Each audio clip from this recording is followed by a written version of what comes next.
बंधूंनो नमस्कार. मी Sandeep Jadhav Patil banana house tissue culture research and डेव्हलपमेंटमध्ये तुमचं स्वागत करतोय. महाराष्ट्र, कर्नाटक, आंध्र प्रदेश, गुजरात अशा काही विविध राज्यांमध्ये आपण टिश्यू कल्चर केळी रोपांचा पुरवठा, निर्मिती, त्यासोबतचे जे काही मेहनती शेतकरी आहेत ज्यांनी चांगलं उत्पादन मिळवलेलं आहे, ज्यांनी या पद्धतीचे घड हे कष्टातून उभे केलेले आहेत, अशा शेतकऱ्यांची काही अनुभव तुमच्याशी शेअर करतोय. आजची ही केळीची बाग, हे केळीचे शेतकरी, घड आणि हा बाग जो आहे तो हिवरखेडे बुद्रुक आहे, तालुका जामनेर, जिल्हा जळगाव, खानदेशमधली ही बाग आहे. आणि शेतकरी आहेत स्वप्नील वामन महाजन, बरोबर ना? स्वप्नील वामन महाजन हे शेतकरी आहेत. 5,000 रोपांची ही बाग आहे. एक साधारणतः आज 10 महिने 10.5 महिने पूर्ण होतं. ते येणारे एक आठवड्याभरात हार्वेस्टिंग होईल. या सगळ्या 8-10 महिन्यात काय प्रयत्न केलेले आहेत, कसा अनुभव आहे किंवा काय अडचणी आल्या होत्या, सगळ्या विषयीची चर्चा आज स्वप्नील भाऊंकडनं आपण ते जाणून घेणार आहे. तुम्ही तुमचं नाव आणि कुठली कुठली पिकं घेता आणि किती क्षेत्र आहे, काय कसं? स्वप्नील वामन महाजन, राणा हिवरखेडा बुद्रुक, तालुका जामनेर. आम्ही पपई, केळी, कपाशी हे 4-5 पिकं घेतो आम्ही. आणि हंगामी टरबूज घेतो. आता एकूण तुमच्याकडे किती क्षेत्र आहे, तुम्ही बघता हे सगळं? आम्ही 35 एकर जमीन पाहतो टोटल. त्यामध्ये आजच्या घडीला कुठली कुठली पिकं उभी केलेली आहेत? केळी, पपई, कपाशी. पपई पण आहे. पपई किती एकर आहे? पपई 6 एकर. बापरे, खूप आहे. म्हणजे आणि आज कुठल्या स्टेजला आता नाही, फ्लॉवरिंग वर म्हणजे सेटिंग व्हायला लागली? एप्रिल मध्ये लागवड केली तिथे. बरं, म्हणजे 6 एकर पपई आहे. केळीचं क्षेत्र किती येतं? केळीचं पण आम्ही टप्प्याटप्प्यामध्ये लागवड तरी करतो. पण आता एकूण किती असेल अंदाजे? आता आमची 30,000 लागवड झाली आहे टोटल. टोटल. आणि हे सोडून हा, हे सोडून हे पण हे आहे बा ते धरून चालतं. चालू. मग आता त्या समजा 30-35 एकरामध्ये 5-6 एकर पपई, मला वाटतं साधारण 10-12 एकर केळी असेल सगळे, छोटे मोठे रोप सगळे पकडले तरी 10-12 एकर. आणि इतर कुठली पिकं अजून? कपाशी, तूर. कपाशी किती समजा? कपाशी 7 एकर. 7 एकर. आणि तूर 5 एकर. खूप आहे. आणि हे म्हणजे ते पिकं घेतल्यानंतर परत केळी घेतात? केळी फक्त एकदाच? खोडवा निडवा खोडवा घेत नाही. नाही, फक्त दरवर्षी नवीन फ्रेश लागवड. तर हा जळगावचा ट्रेंड म्हणा किंवा इथल्या पद्धती, भौगोलिक परिस्थितीनुसार शेतकऱ्यांनी तसे निर्णय घेतलेले आहेत आणि त्यानुसार ते क्रॉपिंग पॅटर्न ठरवलेलं आहे. तर सुरुवातीला या क्षेत्रामध्ये काय होतं? किती एकर क्षेत्र? 3 एकर क्षेत्र आहे. तिथे आधी मक्का होता. मक्का केल्यानंतर तुम्ही कसं क्षेत्र तयार केलं? मक्का नंतर मक्का हार्वेस्ट झाल्यानंतर नांगरटी केली.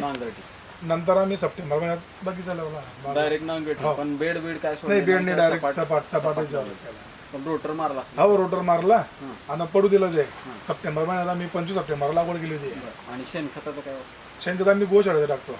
शेणखत आम्ही एकरी 20 बॅगा टाकल्या होत्या. 50 किलोची एक बॅग आहे. एकरी 20 बॅगा टाकल्या. 60 बॅगा टाकल्या होत्या टोटल 60 बॅग. म्हणजे ते क्षेत्र तयार करताना काय नंतर? नाही, रोप लागवड झाल्यानंतर लागवड नंतर काय 60 बॅगा शेणखताचा पण वापर केला. आतापर्यंत रासायनिक खताचे किती वेळा डोसेस दिलेले? 3 डोस झाले रासायनिक खत. आणि ड्रिपचे खत किती दिवसाच्या अंतराने? 8 दिवसाच्या हप्ते चालू आहे आमचे. 8 दिवसाच्या हिशोबानुसार. आणि आतापर्यंत झाडावर काय फवारणी पडली? आता 3 स्प्रे झाले आमचे. म्हणजे काही शेणखताचा वापर, रासायनिक खताचे 3 डोस आणि एकदम सोपं व्यवस्थित उत्पन्न. तसं तर अनुभवी शेतकरी आहेत. किती वर्षापासून केळीची बाग करतात? आम्ही 5 वर्षापासून करतो फक्त. हो. नाही, मग ह्याच्या आधी तुम्ही? आम्ही दुसऱ्याकडे जात होतो कामाला. बरं. तुम्ही स्वतः आपण जमीन करतो 30-70 हिशोब. नाही, असू दे ना, ते त्याबद्दल दुमत नाही. शेवटी कसं आहे, तुम्ही करणारे असू दे किंवा स्वतः मालक असू दे, ते काय म्हणू आपण त्याला, शेवटी कष्टाशिवाय उभं राहत नाही. आलं लक्षात? तर ह्या एक 4-5 वर्षात स्वप्नील भाऊ, असं कुठलं वर्ष लागलं तुम्हाला की जिथं केळीमुळं आपलं आयुष्य बदललं किंवा आपल्याला खूप मोठा? आम्ही जे सप्टेंबरची लागवड पहिल्याच बॉलला 6 मारला असं कधी नाही? आमचं आता जे सप्टेंबरचे बाग पासून लागवड करतोय आम्ही, त्यापासून चांगलं झालं आता. म्हणजे व्यवस्थित. तरी पण हायएस्ट असं तुमचं कुठलं वर्ष होतं की कुठल्या साली तुम्हाला एकदम टॉपचा रेट मिळाला होता केळीमधला? आणि ते पण सांगू आपण की कुठल्या वेळेस परवडली पण नाही किंवा पार नाही, आम्ही कंटिन्यू लागवड करत राहतो. म्हणजे विचारच करत नाही डायरेक्ट जसा रेट असेल तसं द्यायचं. आता आम्ही जागा सोडली अजून लगेच. आता पुढच्या महिन्यात ऑगस्ट मध्ये लागवड करू, सप्टेंबर महिन्यात, ऑक्टोबर महिन्यात, परत डिसेंबर महिन्यात लागवड करू, परत मार्च महिन्यात लागवड करतो. असं आहे. पण एवढ्या 4-5 वर्षात हायएस्ट रेट कधी कुठल्या 2800 रुपये रोहित मिळाले. कुठल्या साली? 2 वर्ष आधी पाठीमाग हो 28 रुपये. 28 रुपये. आणि त्यावेळेस किती माल टन गेला होता? म्हणजे त्या टायमाला आम्हाला 2 गाड्यांना चांगला भाव सापडला होता. नंतर सरासरी? 2 गाड्यांना चांगला भाव सापडला होता. 25, 28, मग नंतर 2000 पर्यंत येऊन गेलं. ते कमी जास्त होतं. आणि आज आता पण आज 25-2600 बाजार असताना 1800 ते 2000 रुपये घेता येतात. आता. म्हणजे आपलं ते सगळं मार्केटवर अवलंबून असतं. आणि असा पण कुठला तरी एक काळ आला असेल की जिथं खूपच कोरोनामध्ये 300 रुपये 400 रुपये कोरोनामध्ये त्यावेळेस कधी 2020 मध्ये त्यावेळेस काय नाही दिला होता काय रे? आम्ही 300-350 रुपयांनी दिला जरा हा. 300-350 रुपयापर्यंतचा पण रेट आहे. म्हणजे दोन्ही बाजू आहे त्याला. हो. म्हणजे चढ आहे आणि उतार पण आहे. त्यामुळे असं काही नाही की बाबा फक्त नुसता फायदाच दाखवून नाही किंवा फायदाच आहे. मार्च चालू झालं त्यांच्या आम्हाला 350 रुपयानं दिले जरा रे. पहिला टोला 350 रुपये पहिल्या लाटमध्ये पहिलाच नाही. हा पहिल्या लॉटमध्ये आणि मोर तो 350 रुपयाने दिला होता एक ट्रॉलर. अशा पद्धतीनं एक साधारणतः आत्ता ह्या वर्षी ह्या बागेला 5000 रोपांना काही खतं फवारण्या औषधं मजुरी दर हे सगळं पकडून किती रुपयापर्यंतचा खर्च आला असेल एक अंदाज 4 लाख रुपयापर्यंत झाला आम्हाला. टोटल? हा टोटल मजुरी गिजुरी सर्व झालं. आणि तुमच्या हिशोबाप्रमाणे म्हणजे शूटिंग काढतोय म्हणून नाही, आपल्याला रिअलिटी नाही सांगायचं नाही बरोबर. किती लाखापर्यंतचा बाग होईल का अंदाज अंदाज आता आमच्या हिशोबानं आम्हाला तिथे 22-23 ची रात अपेक्षित आहे. पण भावाच्या हिशोबानं ते काही सांगता येत नाही बरोबर. आपल्याला. तर पण मिनिमम धरून चाला एक 15 रुपयाचा धरा समजा. आपण जास्त आहे आज मला माहिती आहे हा 18-20च्या पुढे रेट आहे आणि भविष्यात वाढणार पण आहे काही कमी नाही येणार आहे. पण एक जनरली अंदाज सांगून चाला किंवा एकरी किती होते तुम्हाला तुम्हाला कधी परवडू आम्हाला शकतं? ते अपेक्षा त्याच्यापासून डायरेक्ट 18 ते 20 लाख रुपये पाहिजे. बरोबर. म्हणजे खर्च वजा खर्च तर आम्हाला 15 लाख रुपये राहिलं पाहिजे. बस एवढ्या बागेमध्ये. अशा पद्धतीने आता ह्या सगळ्या नियोजनामध्ये सुरेश भाऊंचा रोल काय असतो? ते काय काय करतात? मी सांगून जातो त्यांना पील काढणे पत्ती मटेरियल लागणे ते फर्टिगेशन तेच करतात सर. आज किती वर्षापासून तुमची जोडी आहे? 4-5 वर्ष झाला आम्हाला. 4 ते 5 हा वर्ष.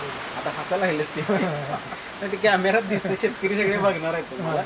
आणि काय आहे स्वप्नील भाऊंचा आणि सुरेश भाऊंचा त्यांचा काय म्हणू आपण त्याला राईट हँड असतो ते. झाला. तसं काही काम सांगितलं तर पटकीन आता पण ते काम करत होते त्यांनी फोन करून बोलवून घेतलं. बोलून घेतलं. आणि अशी खूप कमी माणसं आहेत की जे खरंच कष्ट करणारे त्या लोकांना सन्मान देतात. फेटा तर ऍक्च्युली ह्यांना घालायला पाहिजे होता सगळं करायला पाहिजे होतं. पण नाही म्हणले की ह्यांना तुम्ही ते हे करा. हा कुठंतरी मोठेपणा असतो आणि शेतकऱ्यामध्ये ही दिसून येतं. म्हणजे जो काय म्हणू आपण त्याला अहंकाराचा वारा कुठंच लागलेला नसते त्याला. जे आहे ते आहे साधं सोपं जीवन चांगल्या पद्धतीनं आणि आज त्याचाच परिणाम आहे. आज एवढं 35, 40, 50 एकरचं क्षेत्र हँडल करता तुम्ही. आता हा शेतकऱ्याचा म्हणू आपण एक गुण वैशिष्ट्य किंवा त्याचं एक खासियत आहे. तर आत्तापर्यंत हे 8-10 महिन्यात निसर्गाकडनं असा काय प्रकोप गारपीट वारं वादळ खूप मोठा त्रास झाला? माझं 6 मेला जे वादळ आलं होतं त्याच्यात 8,000 पैकी 6,000 बाग पडून गेला. दुसरा हा दुसरा ह्यातला हा काय नाही यातला नाही दुसऱ्याकडे. त्यावेळेस हा भाग कमी असेल उंची नाही सारखंच आहे तो पण. हा एकाच दिवसाच्या लागवड झालेला होता. निसवण चालू होती त्याची टायमाला. मे महिन्यात निसवण चालू झाली ते 10-5% निसवड झाली होती जास्त नव्हते. पण तरी इथं आला आणि तिथं नाही. हा मग तिकडे त्या इकडच्या बाजूला आहे त्याच्यात पूर्ण बाग जपून गेला होता. किती नुकसान झालं? 6,000 बाग बगीचा वेळेला रोपाचा. काय मिळालं वरून? नाही आता ते केला मी पंचनामा केला. काय खरं पण हा मला नाही वाटत पीक विमा काढला होता आम्ही. विमा काढला होता त्यांचे बी प्रतिनिधी येऊन गेले आमच्याकडे. बघितलं तुम्ही. ते गेले म्हणजे आता काहीच त्याच ना 1 8,000 रुपया पैकी फक्त 2,000 झाडं कटल्या तीन मध्ये. ते पण ते आता अस्ताव्यस्त असते त्यामुळे ते पण असं नाही तो एक उत्पन्न बाजूला चांगला आहे एक बाजूला बाजूला आहे. चांगला आहे. नाही. जवळजवळ 6,000चं नुकसान झालं 6,000 नुकसान झालं ह्या दिवस आता चालू असता बाजूला. आणि काहीच नाही आता काहीच नाही काही मिळू शकत नाही त्यात. नाही काहीच नाही मिळणार. उलट अजून ते नीट करायला तुम्हालाच पैसे हा ते ते करावं फेकवायला लागलं आणि उलट ते कापून जाऊन फेकलं तयार करून घेतलं मी शेत ते. केलं. आता परत त्यात काय आता पुढे केळी लावू. हा डिसेंबर मध्ये लागवड करणार आहे. म्हणजे शेतकऱ्याच्या अडचणी काय आनंद आहेत. एक अडचण नाही आहे. जसं इकडं आज नुसतं यश दिसतंय तसं एक दुसरी बाजू पण मागची आहे. बाजू बंदी सगळं. ती जी मागची बाजू पण आहे की 6,000 रुपये 8,000 पैकी 6,000 झाडं जमीनदोस्त झाले. 1 रुपया हातात आला नाही आणि निस्वन चालू असलेली बाग. आणि ती काय आत्ता पाठीमागची नाही. पाठीमागचा 1 महिना 1.5 महिन्याचा विषय 6 मे 6 मेचा विषय. अशा पद्धतीतले प्रत्येक शेतकऱ्याचे वेगवेगळे अनुभव आहेत. सगळ्या गोष्टी आहेत. एक शेवटचा प्रश्न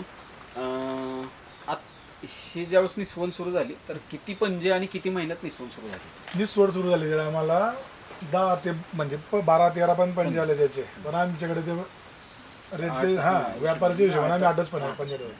आणि लवकर किती महिन्यात तरी निस्वन 7व्या महिन्यात चालू झाले ते. तर हे होते स्वप्नील वामन महाजन, खानदेश जळगाव ते शेतकरी आणि त्यांचे साथीदार सुरेश. तर हे सगळ्यांच्या प्रयत्नातून आज ही बाग उभी. जे शेतकरी चांगलं व्यवस्थापन करतात खता पाण्याचं, त्यांना अशा पद्धतीची रास एवढं व्यवस्थित उत्पन्न घेता येते. दुर्लक्ष न करता जर तुम्ही शेती केली तर या पद्धतीनं लोक आज उभे राहतात. त्याचं एक उत्तम उदाहरण आहे स्वप्नील महाजन. आणि अशाच प्रकारच्या नवीन शेतकऱ्यासोबत नवीन ठिकाणी नंतर पण भेटणारच आहे. तोपर्यंत सर्व शेतकरी बांधवांची नमस्कार.